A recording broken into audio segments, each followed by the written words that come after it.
Alabama and Tennessee meet Saturday in Tuscaloosa, 2:30 Central Time on CBS. And this is another big one in this annual rivalry, the 106th meeting between Alabama and Tennessee. And both teams with one loss, but both teams still alive in the SEC to get to Atlanta, a place that Tennessee hasn't been in a while, and Alabama would like to get back to after missing last year. We're going to talk about Nick Saban, his success that he's had against one of Alabama's arch rivals, but it goes all the way back to his days at LSU.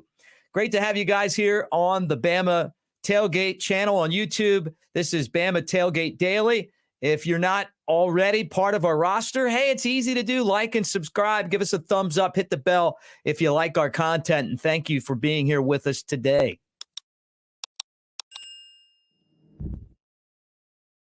Last year, Tennessee ended a 15-game losing streak to Alabama, and it was an epic game, 52-49. Alabama left that contest feeling like there were a lot of woulda, coulda, shouldas, including 17 penalties. Some of those penalties, even to this day, have Alabama fans questioning the officiating. But Tennessee got the win. They tore the goalpost down. They made Christmas ornaments and T-shirts and posters and pictures out of the win. It was a really monumental win for Josh Heupel, who ended that losing streak. And you can see why they would be so excited. Alabama was undefeated at the time. And in the years that Nick Saban has taken on Tennessee, he's done a great job, 17-2. The two games that you're going, okay, well, he's coached 16 at Alabama. Well, there were two at LSU.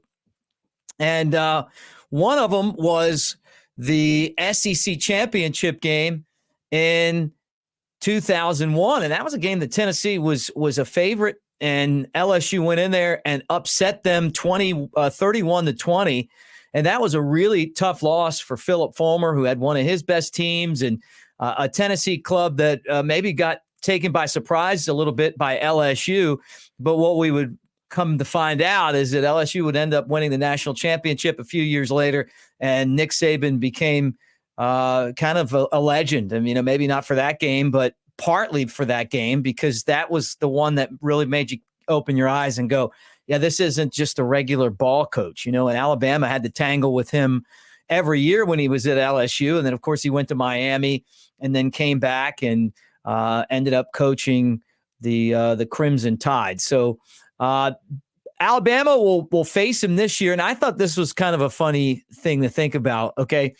All the coaches that were at Tennessee that took on that took on Nick Saban in their record. Okay. Fulmer was 0-2, Lane Kiffin 0-1, Derek Dooley was 0-3, Butch Jones 0-5, as all of our Tennessee fans cringe. Jeremy Pruitt 0-3, the former Alabama defensive coordinator, and now Josh Heupel is 1-1 with the victory over Alabama a year ago. So this year the spread is 9, 8.5, somewhere in that neighborhood. Vegas is begging everyone to take Alabama, and I'm not really sure why.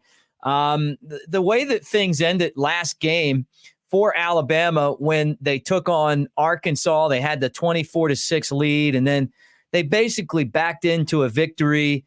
They couldn't do anything right at the end of the game. KJ Jefferson's just throwing guys off of them, and Alabama's going 3 and out, and they're not blocking, and the quarterback's getting sacked. And then finally they righted the ship at the end, and Amari Niblack made the catch. And then they still almost messed it up even more with penalties and kind of a weird pass play. But when it was all said and done, Alabama beat Arkansas to improve to 6-1 on the year. So the crazy thing about this entire rivalry is that 15-game winning streak in a streaky matchup between these two teams, by far the longest winning streak that any of these teams have had against each other. Legend goes, Bear Bryant was brought in to beat Tennessee because Alabama had so much trouble with General Nealon and the Vols, and And then you go out and get Bear Bryant and Jim Goosetree with the cigars. Hey, it was almost a bribe. If you guys win, smoke them if you got them. And Alabama ended up beating Tennessee, and it was such a monumental win for them back then, kind of like Tennessee's win last year against Alabama. But all time, the Tide are still 59, 38, and 8. And a big part of that was the 15-game winning streak. And they've had a lot of success in Tuscaloosa, as you would imagine, 32, 17, and 7 against Tennessee. Think about all those ties they had over the years. But I found this one really interesting is at one point the series was tied. And then after, what was it, like 1970, Alabama has really dominated this, so you got Bear Bryant and then, some of the other coaches in there, Gene Stallings, and of course, Nick Saban, but 38, 15, and 1, Alabama's record against Tennessee since the series was split right down the middle. And Tennessee's kind of hoping that maybe they can get things moving in their direction again. And, they'll have that opportunity on Saturday. Now, the Vols are coming off of a win against Texas A&M, and it's a different Tennessee team than we saw last year. They can't just spread you out and throw the ball and have a bunch of receivers running down the field, or maybe I say 5 receivers, and somebody's like, "Oh, they never had 5 receivers." Well, look, maybe 4 receivers and a running back or a tight end, but they got guys running down the field, 5 or more. I mean, just you get them out there and throw deep. And Hendon Hooker was amazing at that. I mean, to watch the way that they dismantled Alabama's defense last year was really something. I mean, I don't remember Alabama ever being taken apart like that since Nick Saban was the head coach. And Alabama had opportunities to win the game, even though they were really having trouble, containing Tennessee. I mean, how many touchdowns did Hyatt have in that game? But it's a different cast this year. Tennessee, they've got a block. They've done a good job of that here lately.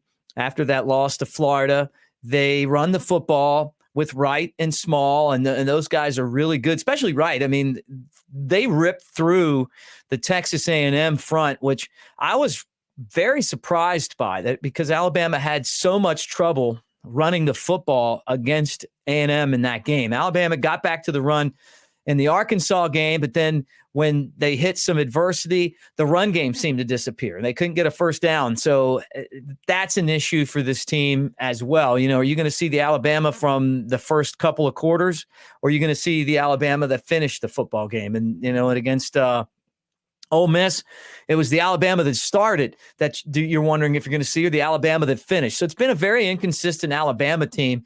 But for Tennessee, they were at home last week. Neyland Stadium is a great home field advantage. It's one of the best places you can watch a college football game. It's really loud in there. They stuff in over 100,000 people, and the vibe and the fans and the energy is amongst the best in college football. It really is. So this week it'll be that in Tuscaloosa, and Alabama will try to bring that. And I got a feeling they're going to have all the energy that you need in that game, right? And what I guess Vegas is looking at in this matchup is Nick Saban's always been really good at the revenge game. You lose a game, then come back and beat your opponent and really try to defeat your opponent, which was a theme for Alabama this week after the way that they won the game against Arkansas. But Nick Saban said there's a difference between winning the game and defeating your opponent. He didn't feel like they defeated their opponent. So I'm sure that there's going to be an attention to detail for that this week. The other thing for Florida, the way that they really destroyed Tennessee in that football game, Tennessee in that hostile environment, but you would figure that Tennessee's a much better team than Florida, but they weren't on that day. So, maybe that's something else that, Vegas is looking at. But over the years, I feel like Tennessee's played some of their best games against Alabama in this Nick Saban era in Tuscaloosa. And we're never going to forget the Rocky Block game in 2009. That's when Lane Kiffin was head coach. Tennessee was really getting beat up the whole game, but Alabama was just kicking field goals. They weren't scoring touchdowns. And then all of a sudden, Tennessee came to life at the end of the game, and they had a chance to win it with a field goal, and Cody blocked the ball. Terrence Cody blocked the ball, and Alabama won. The other one I talk about a lot with my partner on Roll Tide Pods and Elephant in the Room, the podcast, and that's Jake Coker. He was the quarterback in 2015 when it took a drive at the end of the game, Derrick Henry to beat Josh Dobbs and the Vols. It was a really tough Vols team.